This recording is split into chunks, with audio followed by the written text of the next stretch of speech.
বাংলাদেশে হিন্দুদের উপরে হামলা হচ্ছে, কিন্তু হঠাৎ করে মানসিক চিন্তাধারা বদলে গেল কিভাবে? সকল স্টুডেন্ট এবং সকল বাংলাদেশি একসঙ্গেই তো লড়াই করছিল, সকলে একসঙ্গে ঝাঁপিয়ে এসেছিল প্রতিবাদের জন্য। এর পিছনে কোন ষড়যন্ত্র কাজ করছে, এটা আপনি যদি একবার মন দিয়ে ভাবেন না, আপনার শরীরের শিহরণ দিবে। চলুন কিছুটা হলেও সবিস্তারে জেনে নেওয়া যাক। রানা দাশগুপ্তা, যিনি কিনা বাংলাদেশের রিলিজিয়াস মাইনরিটি নামে একটি সংস্থার নেতৃত্ব দেন, তিনি বলেছেন 97টা ঘর এবং দোকানের উপরে হামলা হয়েছে, সেই সঙ্গে আরও 10টি মন্দিরকে ভ্যান্ডালাইজ ফর লুট করা হয়েছে। এই ঘটনার পরিপ্রেক্ষিতে 100 জন হিন্দু অ্যাটাকও হয়েছে এবং 2 জন মারাও গিয়েছে। মিউজিশিয়ান রাহুল আনন্দের ঘরের উপরেও হামলা হয়েছে, ওনার 3000 মিউজিক্যাল যন্ত্র যেটা আগুনে জ্বলে খাঁক হয়ে গেছে।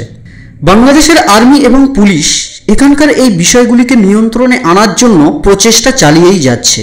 সেখানকার একটি হিন্দু রেসিডেন্স ঢাকা ট্রিবিউনে বলেছেন, বাংলাদেশের আর্মি এবং পুলিশ ছাড়াও ঢাকার পলিটিক্যাল পার্টি জামাতে ইসলাম অ্যান্ড বিএনপি রাত্রে ওনাদেরকে বাঁচাতেও এসেছিলেন। বাংলাদেশের ইন্টারিম লিডার মোহাম্মদ ইউনুস মাইনরিটির উপর এই অত্যাচার নিয়ে কন্ডেন্স করেছেন। কিছু লোক আছে যারা অ্যান্টিকোটা প্রোটেস্টকে ধামাচাপা দেওয়ার জন্য চেষ্টা করছে, কিন্তু স্টুডেন্টদের উদ্দেশ্যে তিনি বলেছেন এখানেই আমাদের ফেল হলে হবে না। ইনি আরও বলেছেন, হিন্দু, খ্রিস্টান, বৌদ্ধ, জৈন কোনো ধর্ম জাতির উপর মাইনরিটির উপর হামলা চালানো যাবে না। এই হামলা বন্ধ করুন, এরা সকলেই আমরা ভাই ভাই, আমরা বাঙালি বাঙালি।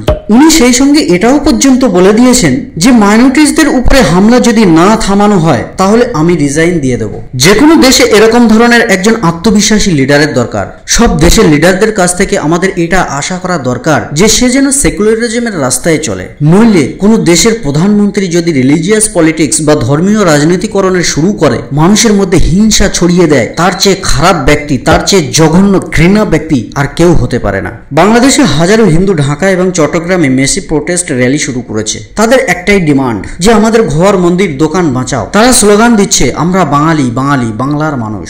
এবং তাদের সাথে হাজারো মুসলিম সলিডারিটি প্রোটেস্ট করতেও দেখা গিয়েছে। আর এই সকল ভায়োলেন্সের মধ্য দিয়ে আমাদের ইন্ডিয়ান মিডিয়া কি করছে? বিভিন্ন ধরনের মিথ্যা খবরকে হেডলাইন করে ছাপিয়ে দিচ্ছে, মানুষের মনের মধ্যে একটা হিংসার প্রচালনা করার চেষ্টা করছে। সব ফেক নিউজ। দেখুন, এটাও ফেক নিউজ, আরও দেখতে থাকুন, এটাও ফেক নিউজ, এটাও ফেক নিউজ। দেখুন, এরকম ধরনের সেন্সিটিভ সিচুয়েশনের মধ্যে মিথ্যা প্রচার করে হিংসা বিদ্বেষ ছড়ানোর থেকে তারা কিছুটা যদি সত্য দেখাতো, তাহলে মানুষের মধ্যে কিছুটা সিম্প্যাথি বা কম্প্রেশনের একটা প্রভাব দেখা দিত। এসব করবে না। এদের মেন এজেন্ডা হলো হিন্দুদের মনের মধ্যে একটা ভয় বা আতঙ্কের সৃষ্টি করা এবং তারপরে তাদেরকে হিংসার কবলে ফেলে দেওয়া, হিন্দুরা বিপদে আছে সেটাই দেখানো এবং মুসলিম মাইনরিটিসদের বিরুদ্ধে বিদ্বেষ ছড়ানো। আর এর ফলে কি হলো?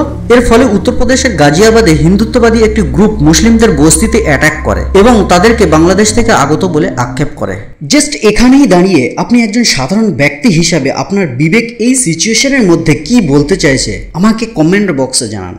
আপনিও যদি সেকুলার পার্সন বা ধর্মনিরপেক্ষ ব্যক্তি হয়ে থাকেন তাহলে অতি অবশ্যই ভিডিওটিকে লাইক করবেন এবং ইন্ডিয়ান সোশ্যাল মিডিয়াতে শেয়ার করবেন। জয় হিন্দ।